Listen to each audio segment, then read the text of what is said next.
Over the years, we're very proud to have championed so many indie artists and indie art. And everyone who supports us has been so great in supporting those indies. Well, there's another group of indies we have come to know. We haven't done much to collaborate or include them until now. See, each month we are essentially switching focuses for 1 hour of programming and giving you a taste of those YouTube and Twitch creators by sharing reviews that are essentially what they do on their own channels, while they will host us and do a review of something that an indie has done, so that we can also spread the word out wider for those indie artists that we've supported. These are often the type of creative moves we like to make when it comes to programming here at Go Indie Now. Thus, we give you our new show, Creative Moves.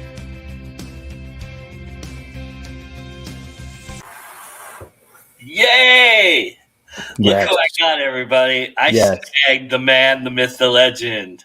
I'll let him introduce himself, obviously, but everybody knows who you are. So, well, not everybody, and not everybody. Not everybody knows my name. Not most people. I am wearing my Go Indie hat, and I have 2/5 of Go Indie goodness, which I think Nikki's the one who loves that phrase, but probably Jonesy as well. Yeah. Probably. So my name is Estrada. I am an indie author from Puerto Rico. I got 19 books out. I'm also the official and original Double O Bananas. If you don't know what that is, look for the hashtag Double O Bananas on Instagram. And I like contributing to stuff here. It's always fun. It's always fun to go indie now. It's always fun to be with Joe. And we're going to be talking about the chili peppers. Yeah, we're going to be going a little different. Something that I know that you and I have wanted to talk about for a while here. I mean, the album's been out for a couple months, but yeah, it is what it is. Richard White's here. Hey, Richard, nice to see you, buddy. It's been a while. We love you. To hang out with us, and hopefully you don't get too many bad EMT calls or EMS calls. Let's hope for a quiet night for you, my friend. All right, Madeline's here as well. Hello, Madeline, and AF Stewart is here. We really appreciate it. Yeah, we're gonna be talking some red hot chili peppers. So yeah. Let's start. Let's just start. Oh, Captain, my Captain. There you go. Let's start with your overall impression of this. I mean, this is their first album in what, 4 years, 5 years? I think it is. So, I think a little longer than that. I think it got to 6 years. I'm gonna look it up. 18? I thought it was 18. That I think it was 2016. Was it? Wow. I'm really pretty sure. All right, so. Getaway Red. 6 years. This is the return of their producing partnership, with the one and only big producers. The producer and dude, just the band. Okay, June 17, 2016. That was the Getaway. Wow. Okay. So yeah, 6 years. Okay, first off, you said overall impression. Damn, it's a good album. And when I say it's a good album, it's a good album. It's not that it has stellar tracks that you're gonna click on repeat and just listen to that track. It's something to listen from A to Z and put on repeat all. It's not a repeat one track or repeat the other track. You might eventually go like, oh, you know what? I want something a bit more funky, or I want something like this, but it harkens to some of their albums that are just meant to be played through.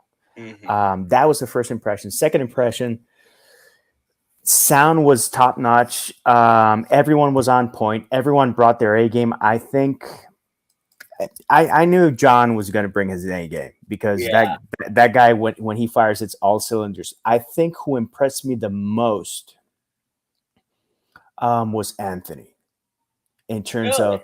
I think this album and just them collaborating was a shot in the arm that they all needed. If you listen to the Getaway has like maybe 3 or 4 tracks that are good, and it feels like a B-side album. Production was someone else. I'm not even gonna deign to mention the name because it's not It's not worth it. But it just goes to show that sometimes with certain bands, or with certain assortments, the producer's so essential. Rick Rubin with the Red Hot Chili Peppers is what makes the Red Hot Chili Peppers. You have one album in the last 3 decades that has not been with him, and it really sounds off, like completely. But man, I was super happy. The initial reaction of some people from for Black Summer is like, "Oh, he's singing a sea shanty," and I'm like, not really, but okay. And the other first impression is like, these people are pushing 60, and they're not resting in their laurels. I was really impressed.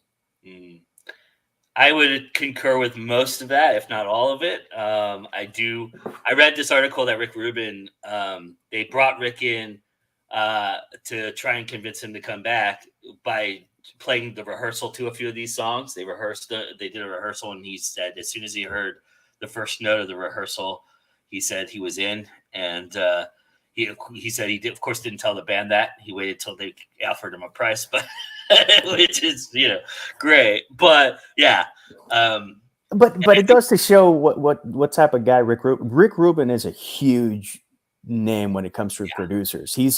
And it's not just someone that had his heyday and whatnot. If you hear an album that he produced, odds are 95% that it's going to be solid and well mixed and well balanced, and that.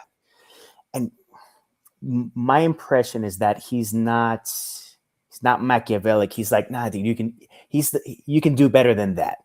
I feel that vibe, because, and another thing of the album, it feels effortless. And after Getaway just felt like a struggle throughout. And I listened to it recently, and I was like, they weren't in it.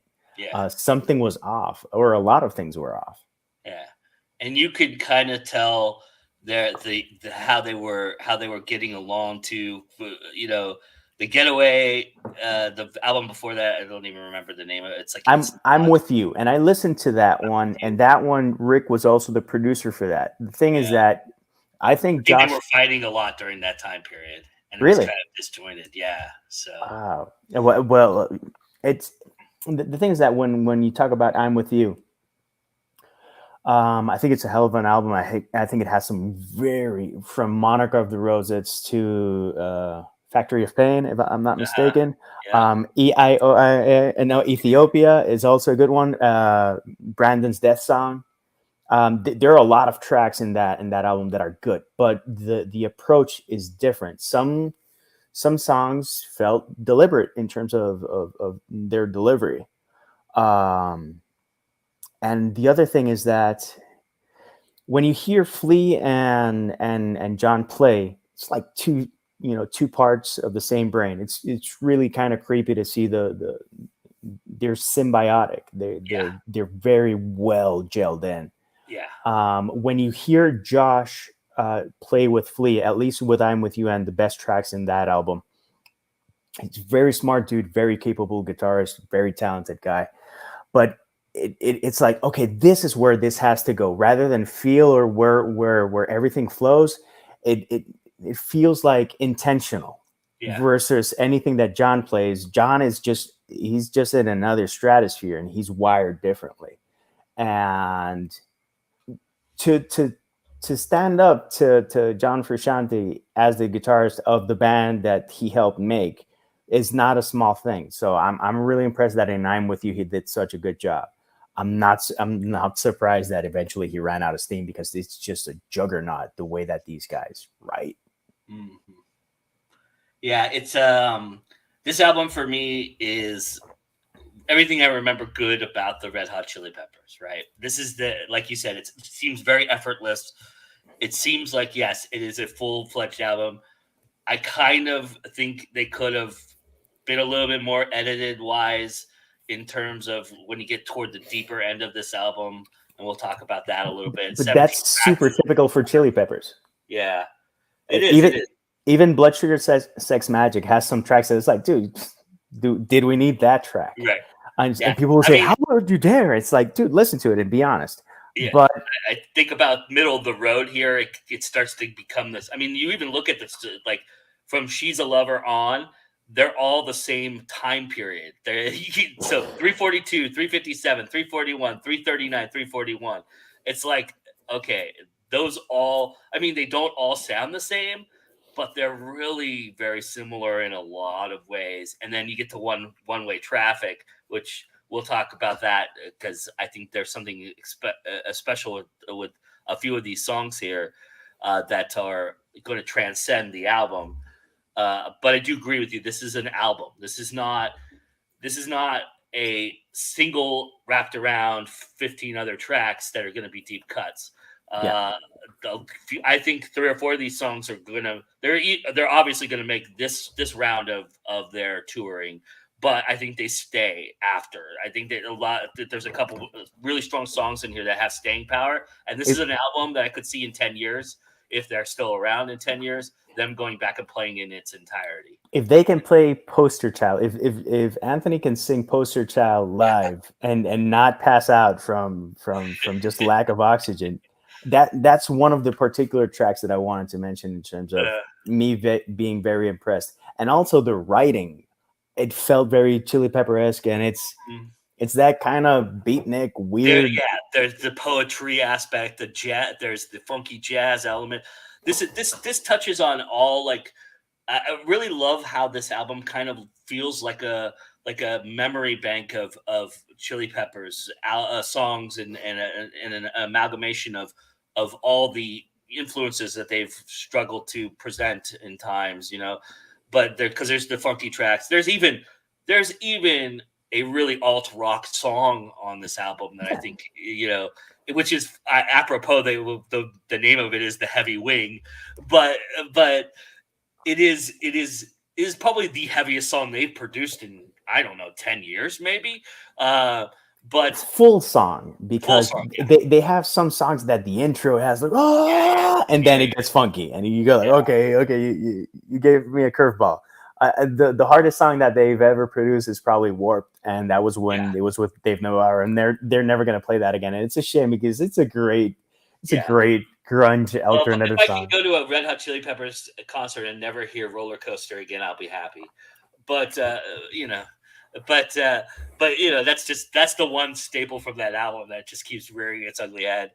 But but this is really, it is a triumph. And if it was indie, it'd be my favorite album of the year so far, pretty easily. Let's go through some of our favorites here. I mean, Black Summer. It starts with Black Summer, which everybody should know. That's the single. That's the one that started it all. That's the one that they released, 3 months ahead of time. Which is it's a video and Anthony. Song, right? Yeah, it's but an MTV video song, right? So it's an MTV video song. But Anthony with his guns flexing, it's like, dude, and you're pushing 60, damn, with the handlebar mustache. It sounds like the obvious lead single. Yeah. And that's not a bad thing. It's not bad to and for them to sound, it's like, this is who we are, and this is who we are as this unit. Welcome back. There are some bands, if you think of, I remember when Soundgarden brought out King Animal, they came out swinging like they had a lot to prove. When it comes to Pearl Jam with Gigaton last time around, it felt like they had a lot to prove. I felt that way about the Idols last album. I felt like that was a lot to prove. I think Idols' last album was more on the lines of, okay, this you might want this, but we're going to give you this.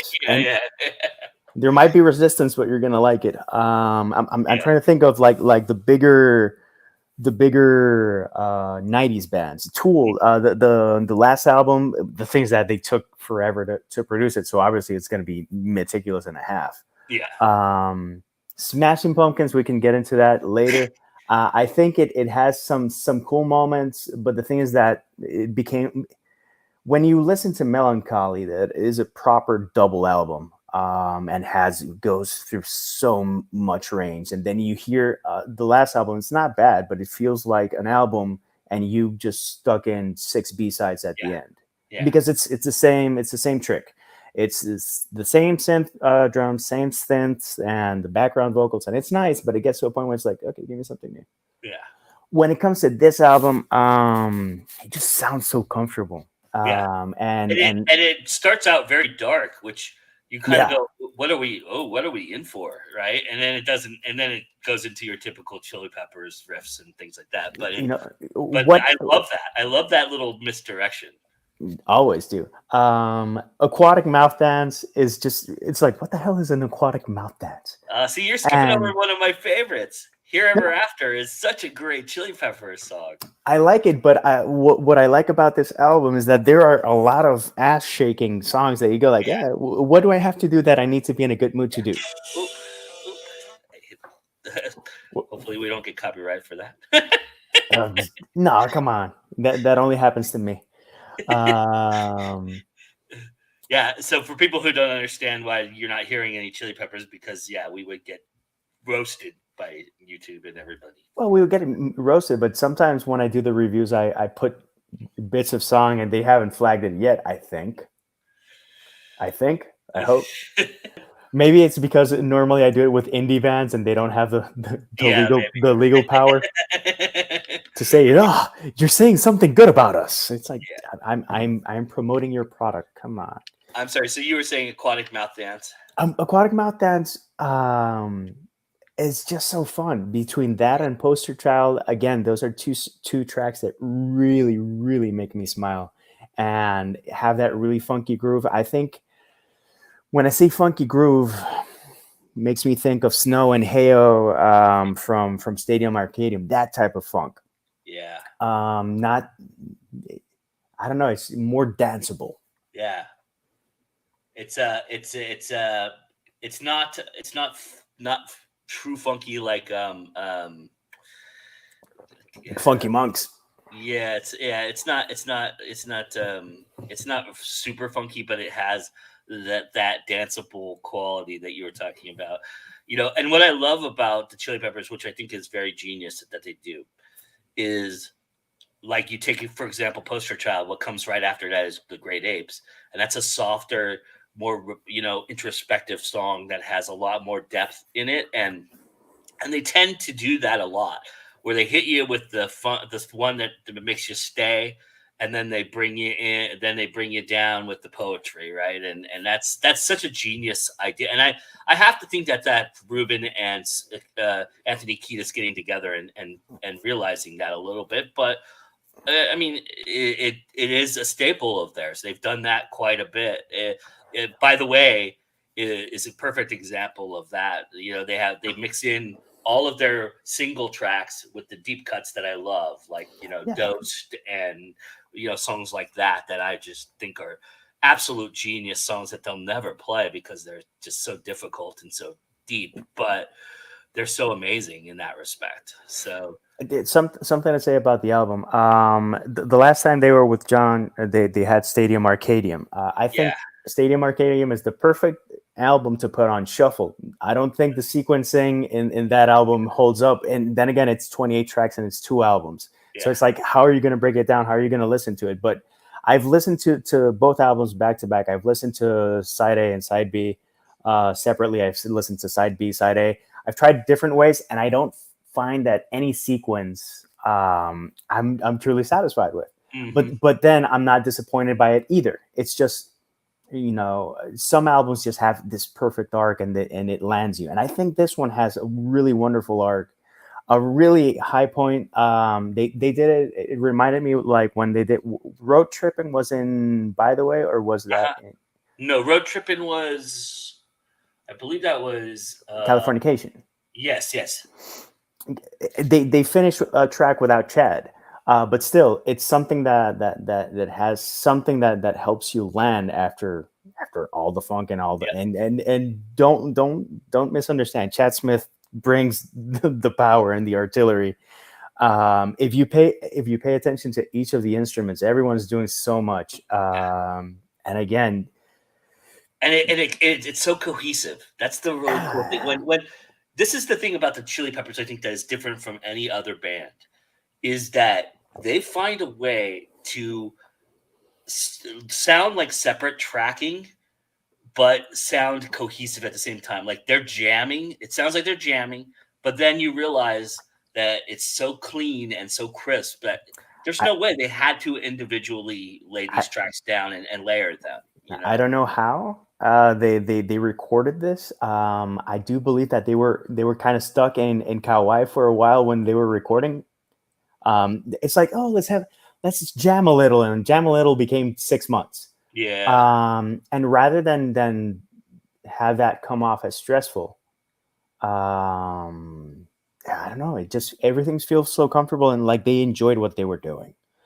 Yeah. But in this album, when they finished with Tangelo is such a beautiful and tender track. And it's a very typical way to finish a 90s album. I think maybe that's why I like it. There's a lot of stuff here that harkens back to 90s albums in Yeah. terms of sequencing. Yeah. Black Summer is one of the heavier tracks on the album, and it's the opener.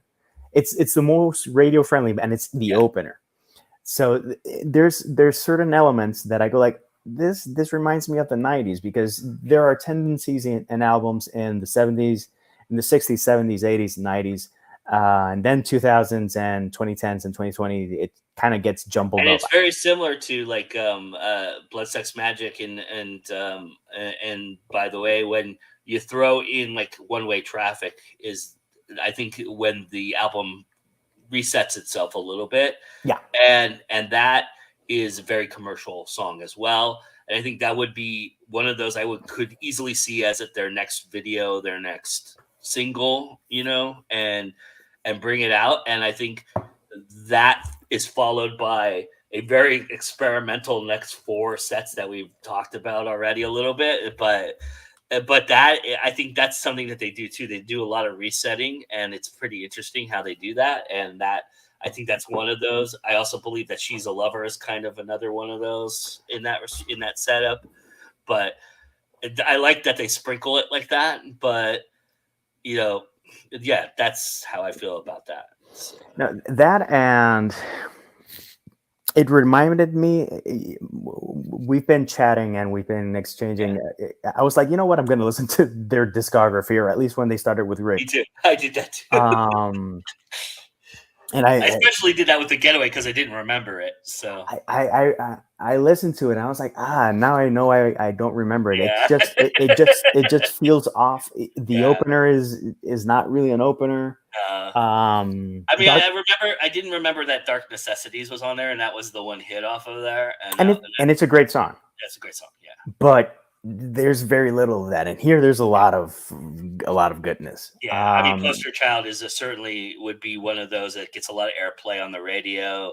I mean, there's a lot of good airplay songs here. But you can tell when they're really on is when they're thinking about how it mood sets within an album setting, and I think that's the difference. Like Stadium Arcadium has probably some of the best tracks they've ever done in 10 years, but as an album, like you just said, it doesn't hold up. It's not. It's more of like it was like their greatest hits singles, or their singles album kind of idea. This wasn't like By the Way. This wasn't like Sex Blood Magic. It wasn't like it wasn't even like any of the beginnings of what they did. Mother's Milk. This felt like a return to the way they do things, and it works. Why fuck with a formula that doesn't work? I think that, okay, in terms of, I mentioned other bands that came out swinging, like they wanted to prove something with what they did in terms of the material. I mentioned Soundgarden and whatnot. I think they just wanted to flex all their muscles and say, hey, we can still do this, buddy. The Getaway, I think everyone's clear that it was a misfire. Yeah. If people don't see it for what it is, and that it's not them at their prime, and it's even mixed in a way that I'm like, that's not the Chili Peppers. What happened here? Is this a bootleg? Yeah. And then as soon as that damn first track plays, I go like, there we go. And it doesn't let up throughout the entire thing. These 17 songs are as strong an effort as they've put out in forever, and it's really. I just feel like about if you're listening to this as an album as whole, about halfway through, you start to wonder, am I listening? Did one song end yet and the other begin? Because Yeah. it does have a lot of that in the middle aspect of it. And like I said, right after One Way Traffic, you get Veronica, Let 'Em Cry, Heavy Wing.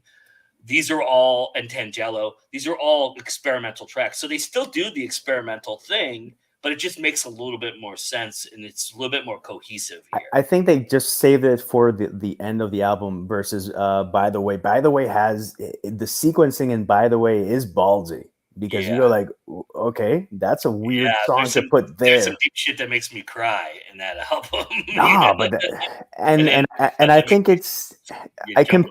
I compare By the Way to Hail All Hail the Thief from Radiohead. It's an album that people don't put a lot of attention to it. Then they listen to a track and they go like, shit, I love that track.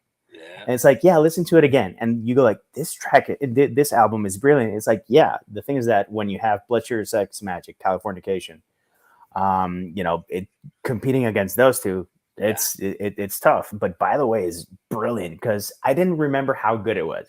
Yeah. And then I was listening to it and I was like, oh wow. Yeah. It's my favorite of theirs. This though is really good. I mean, The Great Apes is a really good song. I mean, we could go on and on about each. We could go through each and every song and talk about how great they are. But I mean, we don't have that kind of time. But it is. I think for anybody looking for a nostalgic aspect of like chasing the dragon that they remember when they were younger, or anybody who was wondering why the '90s were so powerful as a music entity, this is the reason. This is an album that really exhibits a lot of that. No, you put this next to Californication. Californication is just it's one of their it's between Californication and Blood Sugar Sex Magic, and By the Way is a very close second. Yeah. To those two that are tied, and people are purists are gonna say no, it's Blood Sugar Sex Magic. I'm like, listen to Californication. It's ridiculously good. And everyone had matured and mellowed out by the time that album came out. It's a different dynamic, and I think it just brings out different things. The thing is that Blood Sugar Sex Magic has some of the most, Breaking the Girl. I love that song so much because everyone's gonna say "Give It Away" or "Suck My Kiss" or "Under the Bridge." They're all amazing, but when it comes to Breaking the Girl, it's a song that the first time I heard it, I was like, I love that, and I know that I'm not going to be with the majority, and I do not care. By the way, Maddie had an interesting question on a bit. I saw the question. I was going to wait till we got through all this, and we can go through our process a little bit. Okay. What the thing is that I don't want to dissect. I can dissect each track and I can dissect how the sequencing and everything. I can do that, but I think it robs people of a lot of the experience. I'm mentioning tracks, but I'm also being very clear and very adamant that you should listen to track 1 to track 17. Just set aside an hour. When's the last time you did that and didn't do everything multitasking? I think this is a great album for people to remember the benefits of not multitasking and focusing on something and enjoying it. So often nowadays, everyone's playing, everything is in the background, everything's shuffle. Mumble rappers are the norm. This is a good podcast album. Like when you put on a 2-hour podcast and you're listening to it, this is very similar to that experience. I've listened to this album in the last couple of months. I've listened to it no less than probably 15 times, probably 20 times, and 20 times because in the last week alone I've listened to it 5 times. And I haven't gone like, okay, let's listen to it again. It's been like, yeah, let's go again. And it's something that's not common, and people, there's it has 17 tracks. Yeah, and it's a deep, engrossing album. And for me to not get drained by an album, even I know it has the novelty, and I know it's the return of John Frusciante and whatnot, but again, everyone is so on point. And for me to focus on Anthony, it's like John Frusciante brought his psychotic guitar A game to the You know, fray. I, And I have to say, I think what was getting lost in a lot of this was Flea, and Flea is so prominent and pronounced in this album. I think this is, and I think maybe that's the secret sauce that's been missing. no, the thing is that for the albums with Josh, Flea went and got a musical degree or something, and that's what happens when you overthink shit. We're Yeah, talking about one of the. Some people are going to say, "Oh, he's overrated." I don't care what you think. I love him as a bass player, and I love his distinctive sound and style. But when it comes to those two albums, again, it felt like, okay, this has to go there, and it's not the first time I heard that in a band.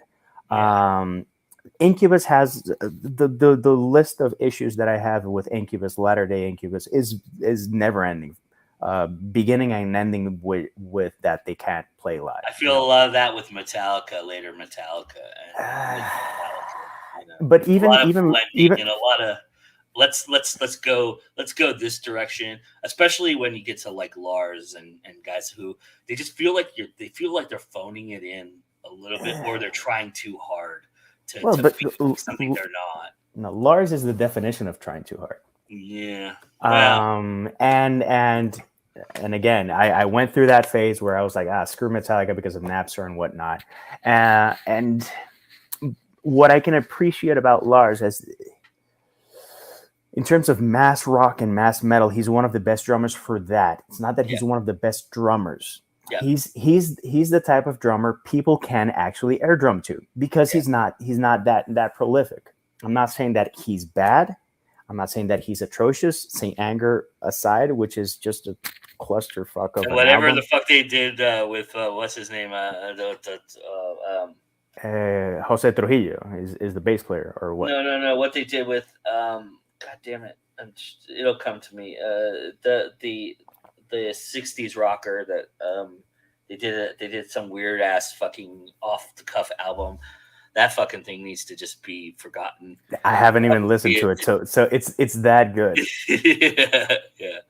But anyway, but yeah, But if I was listening to Metallica because thanks to Stranger Things, I was listening to Master of Puppets. I'm like, I haven't done the deep dive into the entire discography. That'll be forthcoming, just so that I can see the transition from Cliff to Jason. Jason, and how they snubbed him on and Justice for All. Yeah, But when it comes to the drumming in One, which is one of my favorite Metallica songs, I can riff off at least 20 drummers that can do better fills than Lars. But in that song, it works.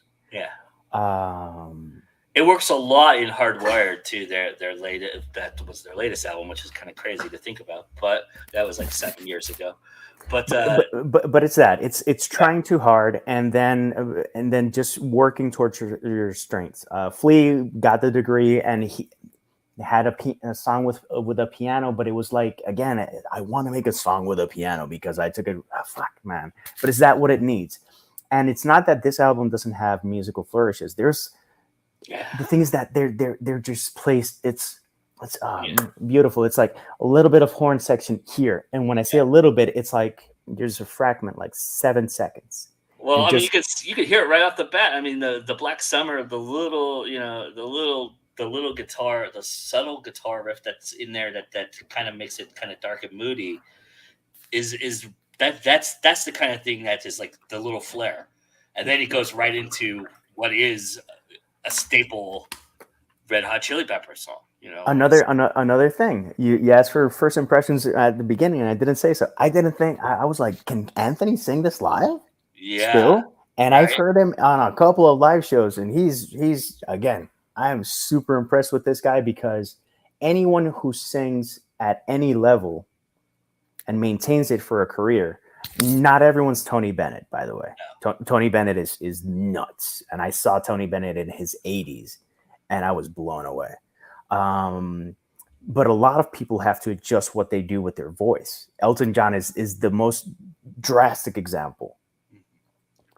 He there's just no way that he can sing, but that's what happens with cocaine abuse and just living irresponsibly. Yeah. Um, Ozzy's probably the most drastic example, even though he was never really a classical singer. But there was, at least he could perform, and now it's like, you know, you Sad. almost prefer that he lip syncs. What is it? Motley Crue. That's some sad Yeah, shit. yeah, that too. Yeah, that one is bad, and yeah. But I've seen other people who adjust, and adjusting is completely fine. And doing something different with your voice. Sting is someone who's had to adjust. Yeah. There's just he can hit 2 Roxannes. He can't hit all the Roxannes in the entire song because no. Paul Simon too. Paul Simon had to make some heavy adjustments because he was doing a lot of there was a lot of hold notes that Simon used to do in a lot of the younger '80s songs. He doesn't do those hold notes anymore. But he's playing different arrangements. Yeah. He's taking classic tracks, and he at least when I saw him live, I really enjoyed it. But again, it's someone saying, "Okay, this is me, who I am now." It's not like there are so many examples of people that are like, I can still sing this note, and it's like, yeah. So, but to answer Maddie's question a little bit here, I mean, the way that I absorb an album and how I look at it and review it is, you could go track by track, like JD is saying, but you don't want to do that with an album like that. I think that does an album like this disservice, because really, the really cool thing about what the Chili Peppers do, and a lot of great bands do, is that they bleed songs into other songs that kind of make a little bit of sense. There's poetry. There's a little bit of kismet that happens when you listen to an album all the way through. And so that's my first criteria: is how strong how long does this keep my attention, and how strong does it go all the way through, right? Well, if I'm going to review something, it has to have something that pulls me or pushes me. Mm-hmm. It's either I love it or hate it. If I hate it, even Chris Cornell's album Scream, I listened to twice, and people go like, "Ooh," and I'm like, and in these days, I'm thinking about listening to it again because I saw Timbaland's masterclass. I have an appreciation for what it is. I give Chris kudos and props for going for it, even though I think it was just not good. Because when you see what he did in Audioslave, there's something fire. The original fire, is it? I don't know. I forget. There on the third album, the lead single for Audioslaves, it's something about fire. That one has like some R&B elements, and it's like, this could be interesting. And then he goes full on with Timbaland, and it's like, not so much. But so I listen to an album, and when I choose stuff that I want to review, Somebody, right? Huh? Somebody was the main song off of that third album, wasn't it? No, wait, from Audioslave? No, I don't think so. Carajo. Original Fire. Okay, so I one of the guesses had Original Fire. That was the lead single, and Carajo, I'm blanking on. Be Yourself was the song I was thinking. I'm sorry. Be Yourself. No, but Be Yourself was the second album. Was it the second album? I thought that was the third one. Nope. Audioslave Generation. Is it the second album the Highway album? Is that the first album? No, that's the first one. Okay. That's near the end of the first album.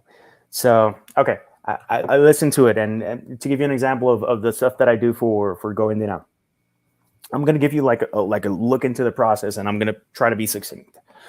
There's something called Bandcamp Fridays. First Friday of every month, all the royalties, or most of the royalties, go to the band. So what I do is that I listen to bands here and there, and in Bandcamp, normally you can listen to an entire album. I listen to the entire album, and then I highlight the ones that I like. And then I listen to them again, and I highlight the ones that I love. And those are the ones that I'm going to buy. The criteria for what I choose varies, because I've reviewed some really weird stuff, because part of me is enamored by finding stuff from places that people don't even know how to find on a map. And I go like, let's listen to this, and to know that what you're buying from a band feeds to that, Yeah, that's always big for me. I also try to look for stuff that's good to write to, and a lot of the indie music reviews is for music to write to. There's a playlist on Spotify that has most of the bands that I've reviewed for Go Indie now. It hasn't continued to grow because I switched to Tidal and then I switched to Apple Music because I have issues with Spotify and the whole compensation thing. I know compensation in most streaming is there's an issue, but I went to Tidal first because they were the ones that seemed to give the most money to the artist, even though it's still pennies in comparison. Apple was second in row, and I know that Apple doesn't need more money, but I was like, okay, let's listen to it. And the thing is that I found some albums on Apple that I can't find anywhere else, and I'm like, okay, I'm sold. So I find that, I listen to it, and then I decide if I'm gonna review it as a whole, or review it track by track, or highlight tracks. It's not always the same thing, because some albums don't have highlight tracks. It's an experience. Listen to the entire thing. Just set it and forget it and just flow. This is one of those albums that I recommend people to put it from track 1 to track 17, and to also invite yourself to listen to it very engaged, and then in the background, and then see what grabs your attention. And what I really like about this album is that I go like, okay, what's Flea doing in this song? And there's something really fascinating to hone in on. It's like, okay, what's Chad doing with the drums? And then you go like, damn, that's a weird time signature, or that's a really funky track, or he's got a lot of chops and a lot of power, and I really like his phrasing on the drums. I think he's very underrated as a drummer because he's competing with other people that are just bigger personalities. And then you have John Frusciante, which in terms of guitarists, he's for me one of the top 10 guitarists of all time. If you listen to his body of work and what he can do in a guitar live and in the studio, the range of that guy is just insane. On an acoustic, on an electric guitar with weird effects, and just having fun. And the guy, when you see him playing, it just flows. And then when you go into, for this one, what's been the highlight for me has been Anthony. I think he really lacked a lot of energy in that last album, and in this one, it's like, nah, I'm still here. Yeah. And dude, So my process is very similar. I listen to an album. If it strikes me all the way through, if I can get all the way through it the first time, I'll listen to it a second time, maybe even a third time.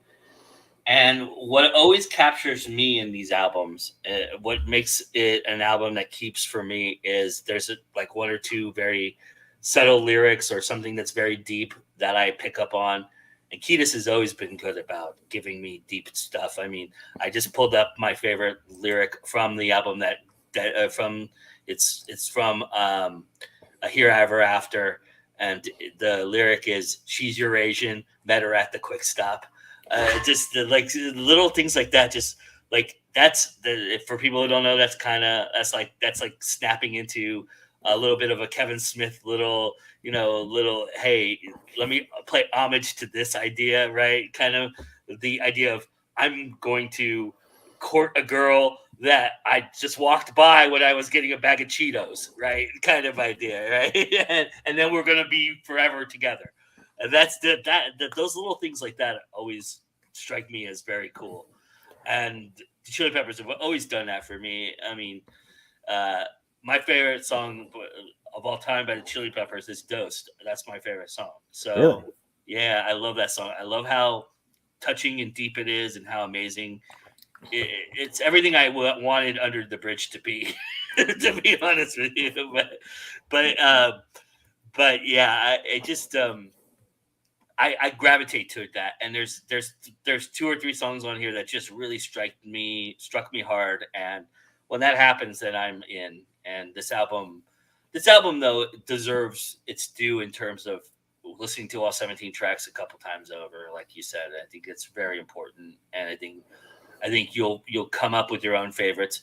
And the cool thing is that most of these tracks are going to be deeper tracks because they can't put a single out on every single one of these great songs. I mean, we can guesstimate, like I already mentioned before, I think Poster Child's probably going to be a single, but because that lends itself to a nice visual video, and they're usually pretty good at those. So, but yeah, It's gonna be a hit in karaoke and people yeah, messing it up and trying to sing it. yeah, And, that and, too. and again, I want to see them sing that live because That might be like the encore where he knows he's got to okay, I can fuck this up because it's the encore and I can just walk off the stage. yeah, but at least when I saw them live, he's never been the type to have people sing. He's Yeah. gonna do it. So No, he doesn't that's do cool. that very often. Yeah. Yeah, he doesn't even do that when he's tired. In fact, he probably sings more when he's tired than when which is very interesting. He's kind of got that Chris Martin approach to it. Chris Martin lets you do all the dancey stuff, but then when he has like a real heavy song, a heavy lyric, he belts it. Because he owns it. But by the way, that last album from Coldplay, I started hating it, and then because of Coloratura, I listened to it again, and there are some really nice tracks on that album. I'm not gonna say it surpasses Never the been a first two Coldplay albums. guy, but I can't get away from Viva La Vida. I can't get away from it. Well, they couldn't get away from the lawsuit. 19 notes they have in common with Joe Satriani, and Joe didn't care. And then they were like, well, the thing is that what Satriani's playing is so normal, and he was like, bitch, what? And that's when the lawsuit went. Great lyrics that song though. That's really. I mean, I love when bands self-deprecate a little bit. Yeah. But yeah, look, the other thing about this album that I think is a return to the Chili Peppers is Kiedis is singing about lost love in a lot of this. I mean, this is all about the girls he's met in his time, and there's a lot of those songs that belong in There's the a lot of those girls. even sings in the point of view of a girl, and Veronica, and which is very experimental and interesting. It still sounds like a Chili Pepper song, but it's very, it's just there's so many things that they do right here that it's just so amazing to hear. I mean, it's just such a great cohesive album. And what I love about that is that we're in an era where albums are being overlooked, and every time that I hear something that I also look for is when people give you a good album with good sequencing, and that they put some thought into it and a lot of love into it. Here you feel that. You feel that they were like, we're going for an album. Sure, they have Black Summer. Sure, Poster Child is probably going to be a single. There are a couple of other tracks that One-Way Traffic is going to be another single hit. Probably.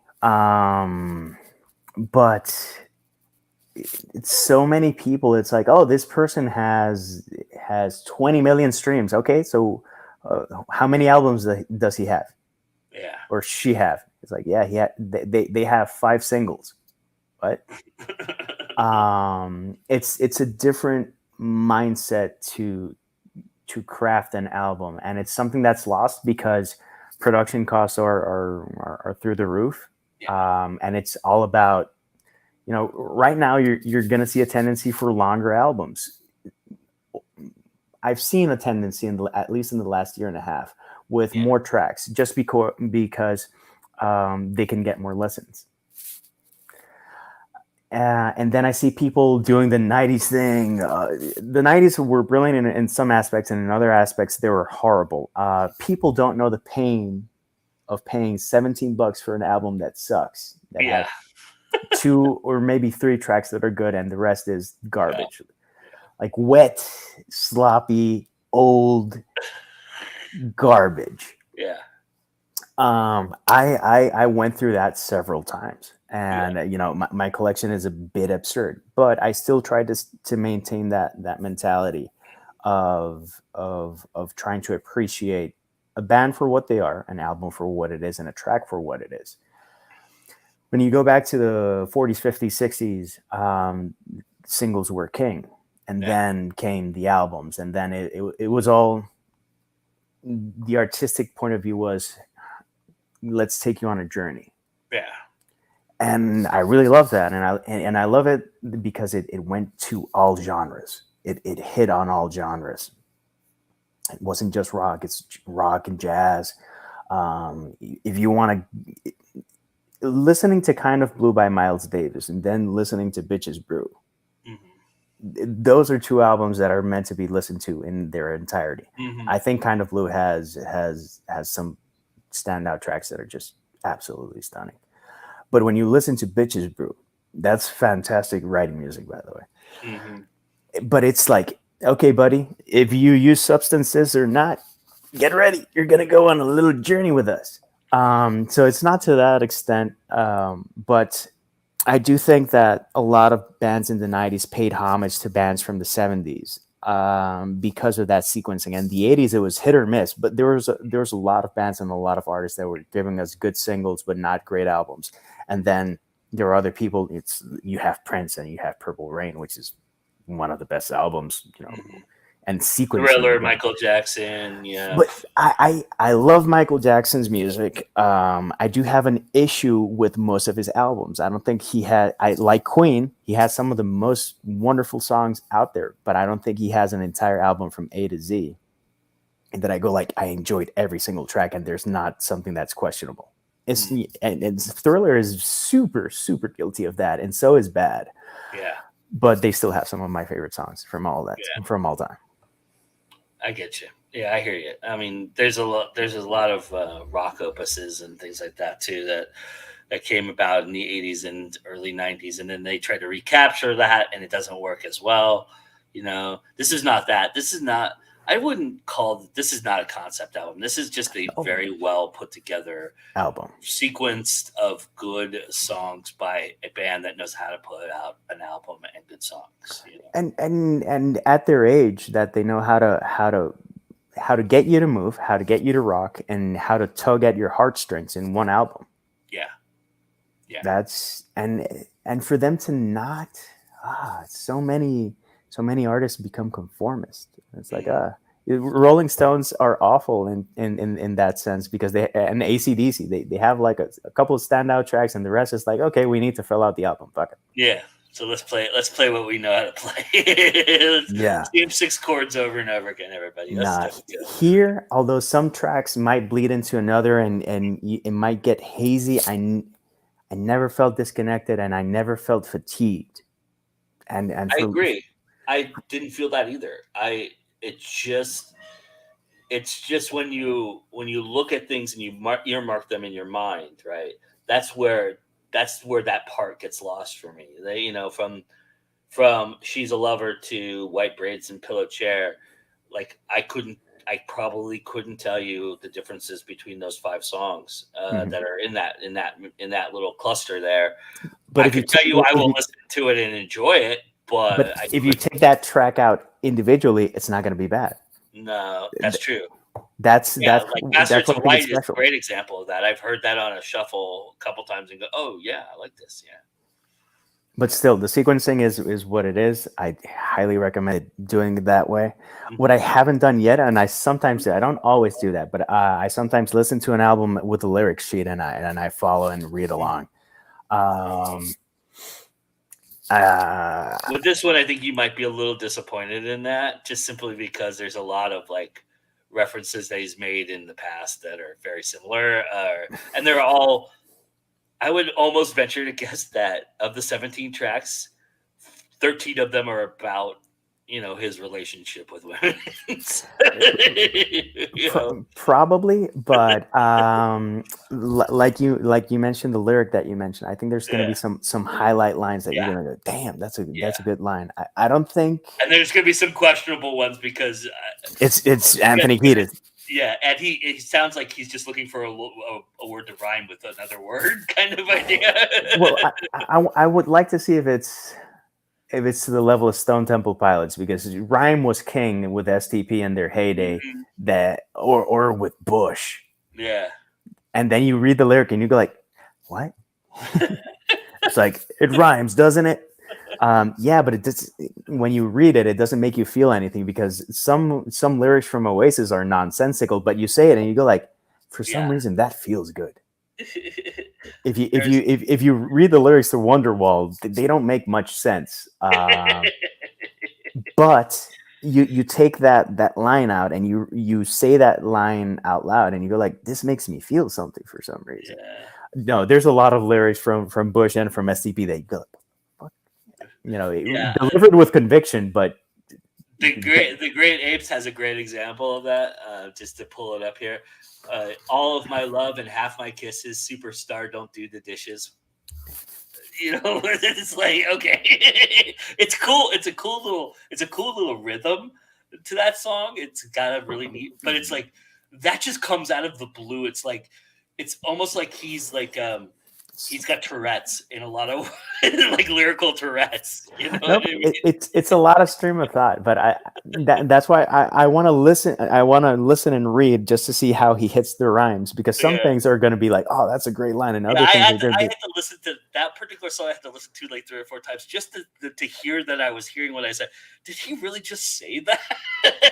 And that happens often, and that's always been the case. And sometimes it's like that sounded like something extremely sexual, and then you listen to it, it's like no, it's something even more sexual than oh Lord.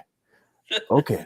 Or even worse, it's just a word to rhyme with another word, which really like you go, at his worst, it's gibberish. But going back to Incubus, it's not a cosmic jacuzzi. Away now, I mean, what the fuck with the Kaiser roll? I mean, to this day, I'm just going, well, why did the Kaiser roll have to? What does that got to do with it?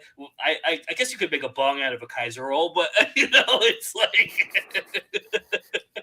But then that song has like a little bit of like just like that, and the one from the Coneheads movie. Where like halfway through he just goes dee dee doo doo doo be doo. I know it's Soul to Squeeze, I think. Yeah, Soul to Squeeze. Yeah. No, people say that John Frusciante got the first time that he got tired of Anthony Kiedis' bullshit was when Zigaduga it's like what the. But it's all right. It's but it makes them, which is cool too. It's kind of their thing, kind of thing. But But Mel Torme, he is not. He cannot do that. No, this is not Mel Torme. But still, it is what it is, and you have to take it for what the Chili Peppers are. And I'm telling you, this is an album. This is a great album. It's something that'll stay with me. I'll listen to it long after. I don't know how you feel, sir. If you want to wrap it up and let everybody know how you feel about how this will resonate with you in the end. So far, probably my favorite album of the year. It's good when your favorite bands don't sit on their laurels and they push themselves. And even though this sounds effortless, I know there's a lot of effort and there's a lot of talent behind this, but it flows. And just because it flows, man, I can't recommend it enough. There's a lot to unpack. There's a lot to enjoy, and there's a lot to click, repeat all. So by all means, dive in. The water's fine, and there's unlimited love. So tell everybody about how give us your unlimited love for your stuff and for you. So okay, you can buy me at DAZN, but if you don't want to support DAZN, which you don't have to, and I don't recommend that you do, you can buy either Ballads of Hope and Joy, which is positive poetry. You can buy the sequel to Only Human, Shadow of a Human. You can buy, and that is urban fantasy. You can buy Peace, Love, and Macaroons, which is nonfiction. And this is my guide to creative kindness, which I think we're short of these days. You can get a wonderful summer read in Given to Fly. Or you can get like a chunky poetry collection, which is Recollection, which includes my first 5 poetry collections plus fragments from others. All of these at Tazas y Portadas, which is a local store in Puerto Rico. Support local. Don't buy big. Buy small because it makes a big difference. And I'm on Instagram. I'm on Twitter. I'm on Facebook. I'm on the YouTubes. So by all means, check me out. And it's always time to go in the out.